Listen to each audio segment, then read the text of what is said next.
En el contexto de la lección general titulada Controversias en Jerusalén, en esta ocasión estudiaremos un árbol maldito y un templo purificado. Leamos Marcos el capítulo 11, los versos del 12 al 26. ¿Cuál es el significado de los eventos descritos aquí?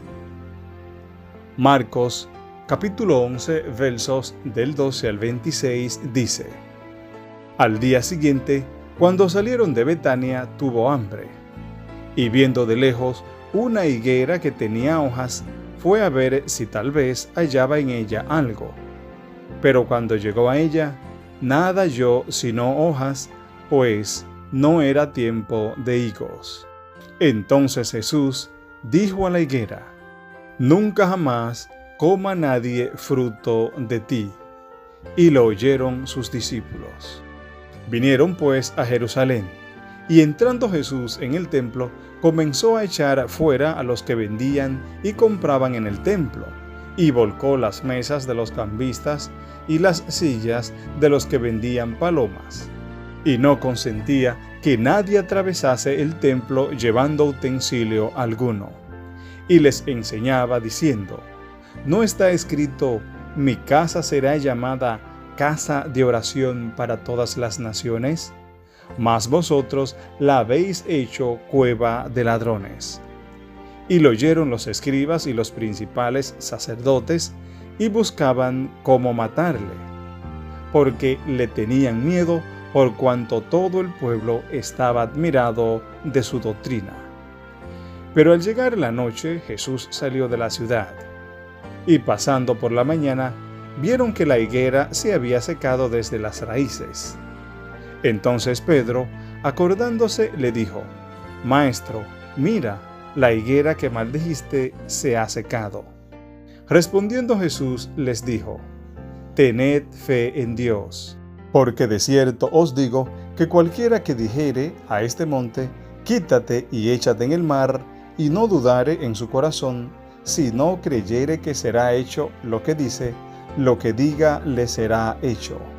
Por tanto, os digo que todo lo que pidiereis orando, creed que lo recibiréis, y os vendrá. Y cuando estéis orando, perdonad, si tenéis algo contra alguno, para que también vuestro Padre que está en los cielos os perdone a vosotros vuestras ofensas. Porque si vosotros no perdonáis, tampoco vuestro Padre que está en los cielos os perdonará vuestras ofensas. En la mañana, mientras venía de Betania, a unos 3 kilómetros de Jerusalén, Jesús sintió hambre. Al ver una higuera frondosa, se dirigió a ella para encontrar, tal vez, algún fruto temprano. Esta acción no habría sido considerada un hurto, puesto que, según la legislación del Antiguo Testamento, uno podía comer del campo o del huerto de un vecino para satisfacer su apetito. Pero no encontró fruto, y dijo al árbol: Nunca más coma nadie de ti.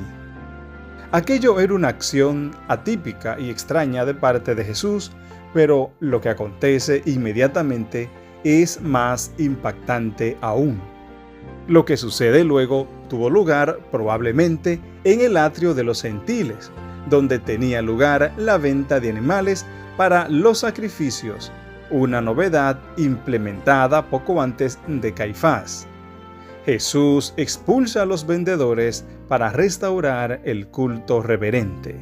Su acción es una afrenta directa contra los que estaban a cargo del sistema del templo. Jesús vincula dos pasajes del Antiguo Testamento en su dura reprimenda contra el profano tráfico. Insiste en que el templo debe ser una casa de oración para todos los pueblos, incluyendo enfáticamente a los gentiles. Luego dice que los líderes han convertido el templo en una cueva de ladrones. Más tarde, al final de esa asombrosa jornada, Jesús abandona la ciudad junto con sus discípulos.